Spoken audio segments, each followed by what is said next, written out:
Bamanhat rail station সংলগ্ন এলাকা থেকে 116 বোতল নিষিদ্ধ সিরাপ সহ গ্রেপ্তার যুবক। গোপন সূত্রে প্রাপ্ত তথ্যের ভিত্তিতে অভিযান চালিয়ে বামনহাট রেলওয়ে স্টেশন সংলগ্ন এলাকা থেকে এক ব্যক্তিকে আটক করল পুলিশ।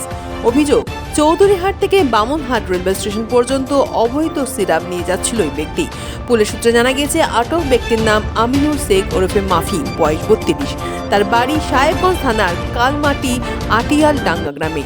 তল্লাশি চালিয়ে আমিনুরের কাছ থেকে 116 বোতল এসকাপ সিরাপ উদ্ধার ও বাজেয়াপ্ত করা হয়। ঘটনার পর আমিনুরকে গ্রেপ্তার করে এনডিপিএস আইনের সংশ্লিষ্ট ধারায় তার বিরুদ্ধে একটি নির্দিষ্ট মামলা রুজু করে পুলিশ। এই ঘটনার সঙ্গে আরও কেউ জড়িত আছে কিনা তা তদন্ত করছে।